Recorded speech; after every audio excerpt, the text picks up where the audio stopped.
Hey there, I'm going to read to you chapter 15 and the epilogue of my book, Thorns in the Veil. Chapter 15. The following Saturday, days passed and the uneasiness of not being to talk to Chelsea was eating at her. Sabrina had nightmares, but not of dark entities, but of Chelsea running out of the house and being shot. Nightmares of her attending her funeral. Chelsea still hadn't woken up from her coma, and she told her mom to notify her when she had. Sabrina still visited her nearly every day. One day she brought flowers, the next she brought a stuffed Grogu and set it in between her arm and body. It was the weekend already, and Tara was on her way to take Sabrina to Trina and Brian's. "Have you seen anything out of the normal lately, like dark figures?" said her mom, while driving down a country road with corn on each side of them. "No, not in a while," exclaimed Sabrina. "Me neither. Seems rather odd. I had this white orb show up and scare it off. Maybe it's gone for good," said Tara. "Maybe," said Sabrina as they pulled into the farm.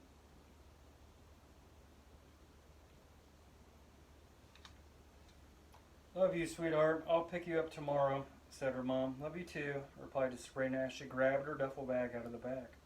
She closed the door and watched her mom back out of the driveway and take off. She walked inside, and there was Trina with an apron on, chopping meat with a cleaver. "Hello, dear. How are you?" said Trina. "I'm okay," said Sabrina as she walked past her and made her way upstairs. "That's good to hear," said Trina. Sabrina set her duffel bag on the end of the bed and got out her camera her mom bought her in the past. She didn't think about taking photos last time she was out here, and maybe she will this time. She heads downstairs with the camera hanging from her neck, Trina still chopping away with blood splatters here and there on her apron. Sabrina made it outside, and there, right in front of her, was a prime photogenic moment. She held up the camera and looked through the lens at a cardinal that landed on a fence post. She snapped a photo, and then she looked over to notice that her father had Chastity and Cole out in the big fenced-in area. They were running around chasing each other. She held up the camera again and took a photo of them. Nature in all its beauty, she thought. Brian stepped out of the barn wearing a dark blue flannel with his sleeves rolled up. "Hey, sweetie, how have you been?" She released the grip on the camera and let it fall. "I've been okay, and you smell like crap," said Sabrina, followed by a laugh. "Thanks, I've been shoveling horse shit out of their pens. Good to see you, too." He laughed and gave her a big old hug. "Ew, gross," she said as she hugged him back. Regardless, the hug felt nice. She had missed her dad's hugs, yet couldn't help but resent the man a little for what she did to Mom.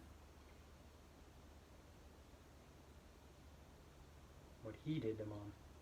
That was a typo. Oops. The struggle was real and wished Trina never existed sometimes. Trina stepped out of the house with her bloody apron. Dinner will be done soon. 10 minutes or so passed, and all three of them were sitting at the dinner table eating together. Steak, mashed potatoes, corn, and biscuits. They ate in silence until Brian spoke up. "So, Missy, maybe we'll take a break from horse riding and trying fishing down the road after dinner." Sabrina looked up with a mouthful of mashed potatoes and shook her head up and down. Time slipped away into the evening hours of dusk, and Sabrina sat there in a fold-out chair next to her father. Both of their poles cast out in the murky water of the Richwood Lake.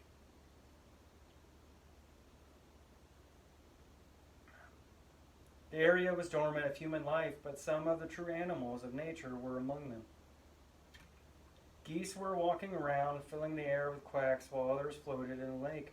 Smaller birds filled the trees, flying from branch to branch, never settling. Squirrels can be seen running around and up trees. Sabrina got a snag on her line. "Oh, I got one." She reeled in. "Look at that nice catch. You got yourself a largemouth bass. Good size, too." Sabrina smiled and looked over at her dad as the fish started going frantic, trying to break free. Can you help me take it off the hook?" Brian laughed. "You're a big girl. I'll walk you through it. May not be around forever to unhook your fish for you. It's about time you learn. See its gills? Hold him up by the gills and then wiggle the hook out of its mouth back and forth until it comes out. Sabrina shook her head up and down. Okay, she gave it a go and picked up the fish by its gills, and it was trying to bounce its way back to the water. The fish flung its tail at her, and she dropped it. Brian laughed. He picked it up by the gills and unhooked it like it was nothing and threw it in the water. Sabrina's mouth dropped a little.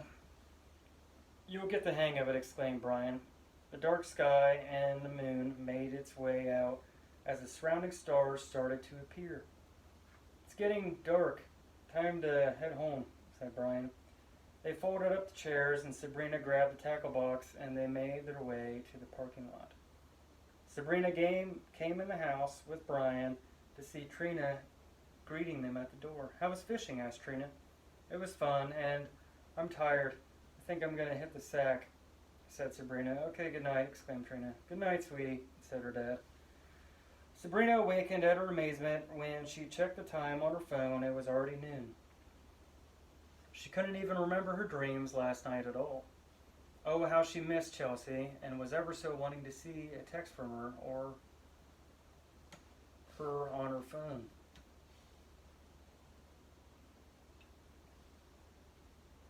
She browsed through the photos of her and Chelsea together, some of them taken at the mall in the past, some of them at the fair. One of them was of them kayaking. Chelsea's stomach started growling. She made her way over the window. She pulled back the curtains to see her father's truck not in the driveway. Sabrina made her way downstairs in the kitchen and opened the fridge. Cold sandwich as it is. She made herself a ham sandwich and cracked up a Mountain Dew and sat at the table. No sight of Trina anywhere either. Maybe they went somewhere and didn't want to wake me up to tell me, she thought. After she finished her sandwich, she got a text from her mom saying that she just got stuck having to work an evening shift today and that she was on her way to pick her up now. Sabrina texted her back, okay. She put her cell phone back in her pocket and went upstairs to grab her duffel bag. Sabrina stepped outside and looked around, still no sight of her dad or Trina. Two of the goats were headbutting each other. The spectacle kind of intrigued her. She sat down her duffel bag and made her way to the fence. As soon as she got to the fence, they saw her, and they stopped. She turned her gaze to the cows, and she heard one of the horses in the barn. Sabrina walked in the barn and pet Chastity, who was up against her door. She decided to pay Cole a visit too. As she was walking down to a stall, she heard a creaking noise from up above. She looked up and heard it again. Sabrina made her way over to the loft door, and it was unlocked. Curiosity came over her, and she found herself climbing the ladder on the partition wall. She pushed open the overhead door, and it came crashing down on the floor above. Something smelled awful, but she couldn't pinpoint it. To her amazement, candles were lit, giving witness to a decapitated black goat head. Its tongue was sticking out a little, and maggots were crawling all over it.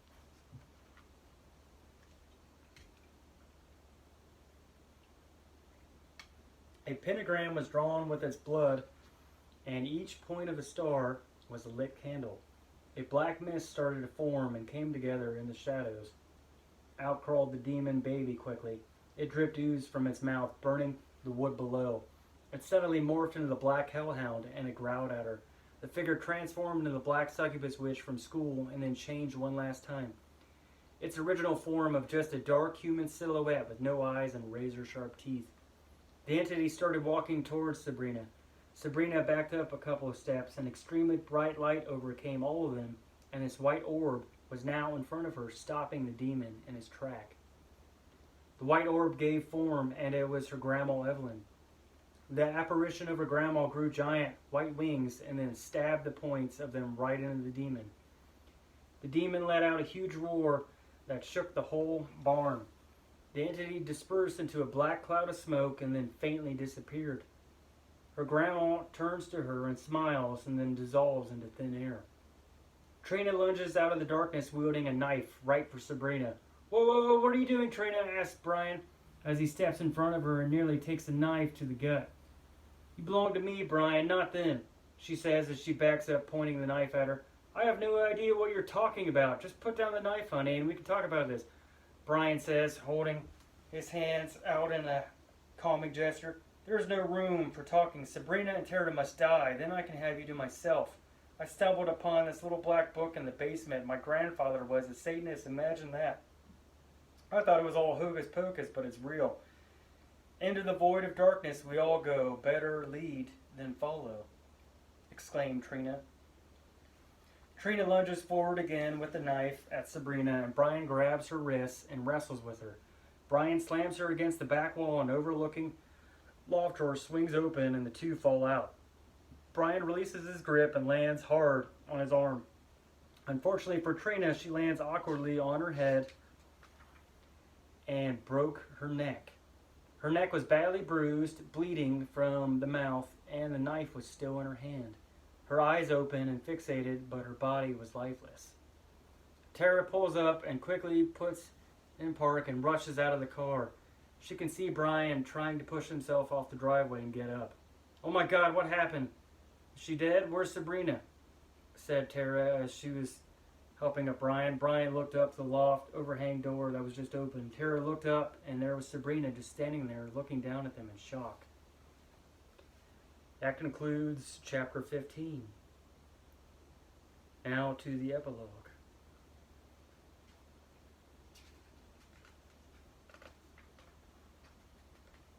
A month had passed since the incident on the farm. Trina was cremated, and with to no next of kin, her estate was auctioned off. Brian only suffered a broken arm from the fall, and he later rented out a place in Richwood. He got familiar with this town and felt comfortable there. Him and Tara were on better speaking terms, but Tara still made it clear to him that she had no romantic interest. Sabrina picked up her cell phone and answered. Whatever was being said on the other side lit up her face with a smile. Sabrina walked in the hospital room with tears of joy.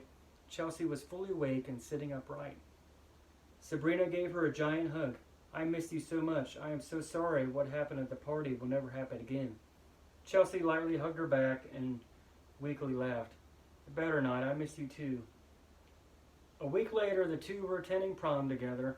Both were dolled up, Sabrina wearing a scarlet dress and Chelsea a gray one. They were sitting at a table watching fellow students. The theme was enchanted forests, lanterns, and tea lights everywhere with greenery.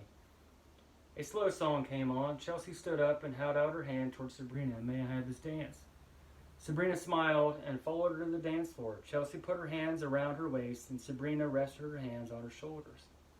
Some people looked at them, and they both noticed. "Fuck 'em," said Chelsea, as she leaned in for a kiss. A couple of weeks later, graduation was held at the football stadium. The stadium filled with people, and among the bleachers were familiar faces. Tara was sitting between Mike and Tori, watching Sabrina walking up to receive her diploma. "We have a surprise for you, dear," her mom said. "I was never fixing up that house to sell. I was fixing up that house to give to you," said Mike. Tara felt speechless and mustered out the word, "Really?" While she smiled, Tori held her hand and cupped it with the other. "Yes."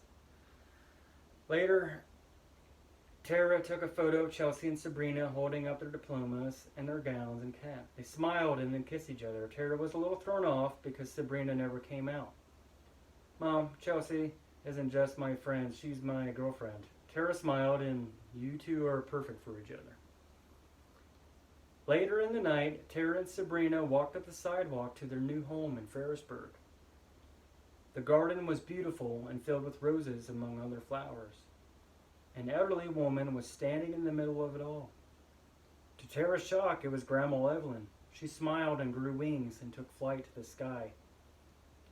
Her disappearance gave witness to the concrete angel in the middle of the garden that had been behind her. Sabrina and Tara looked up to the darkness to see that Grandma Evelyn was no longer visible. Yet in the absence of light stood out a single very bright star. The end. Well, I hope you enjoyed my book, Thorns in the Veil. I'm actually in the middle of trying to turn it into a feature film screenplay. It's always been my dream to make a movie, but as you know, movies are really expensive and you have to capture the right audience in order to get a production company to pick it up, but I'm still going to try. Check out my book, Cat's Explicit Content and Tales from the Shadows, and my metal songs, Inner Beast and Blood on the Tracks.